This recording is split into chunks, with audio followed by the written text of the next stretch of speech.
S pokojninsko reformo je predvsem potrebno najti novo ravnovesje med finančno vzdržnostjo in pa višino pokojnin.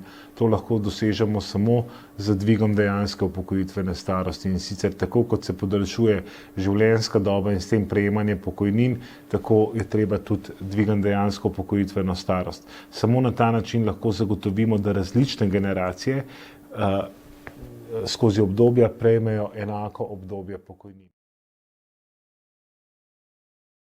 Sistem temelji na medgeneracijski solidarnosti in tako je že 150 let. Problem, ki ga tudi sami zaznavamo, je to, da predvsem mlade generacije, tiste, ki vstopajo na trg dela, ne zaupajo v pokojninski sistem in zato tudi niso pripravljene vanj plačevati. S pokojninsko reformo, ki se nanaša prav na njih, jim skušamo z izračuni zagotoviti, da če sprejmemo pokojninsko reformo, lahko tudi oni računajo na pokojnine iz prvega stebra. Dejstvo pa je, da hkrati dajemo tudi jasno sporočilo mladim, da bodo za dostojne pokojnine morali varčevati tudi v drugem stebru in imeti dodatno pokojnino.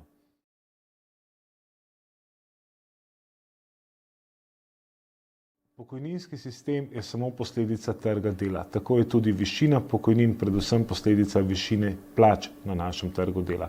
Če ima 2/3 Slovencev plačo nižjo od povprečne, potem tudi pokojnina, ki je neko nadaljevanje te plače, pač ne more biti višja. Žal.